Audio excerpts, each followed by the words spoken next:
That's for sure. And I love when you walk like Tony Manero in the streets and you're thinking up and you're thinking about how much your life is a paradox, you know, how Scott is a paradox. But do you Right. think that also your life is a kind of a paradox? You do like the premiere, the interviews, and then you have your private life on that side, but that should stay private. Do you feel the same, similar to your characters in this?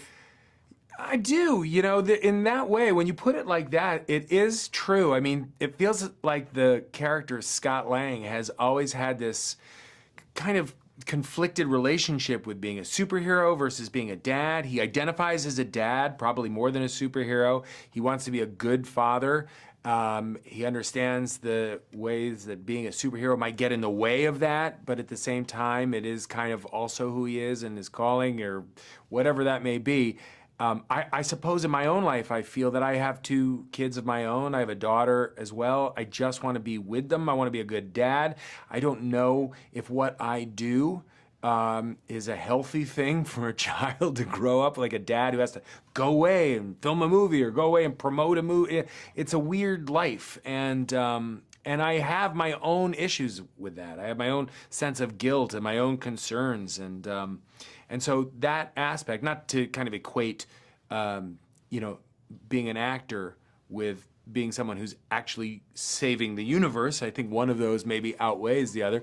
But that same kind of dilemma is something that's relatable to me. I think it's relatable to people who kind of watch these movies or certainly watch Scott Lang. He's a regular guy who's just a dad and is, messes up. So it's very human quality. And do you think also that, I think that it's a matter of time, not just the movie, but also these new phases of the Marvel Cinematic Universe, that this one is the first movie of that. Do you think that after these 3 years that all of us have passed through, the way we approach to the concept of time will change? Like the way we will see this movie and we will think about how we have to use our time, Well, that's a very interesting theory. I don't know. I'd have to think about that. It's a very complicated, difficult question. Very esoteric. Very, very. But it is true for the whole COVID years and being locked down. We did lose a different perspective about time. That's really interesting, and intimacy. But this was, I think, the fact of bringing all these stories together, having us all reunited together as a family before we start off on this new adventure was great between 3 different generations. And certainly they talk in terms of down in the quantum realm, in terms of with different characters, they talk about the lengths of time and all of that. There's some very interesting theoretical equations here, but that's a very good issue.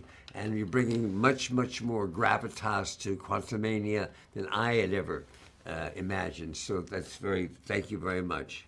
So, yes, I think when we were all, shut up in our homes and shut in, during the height of the pandemic,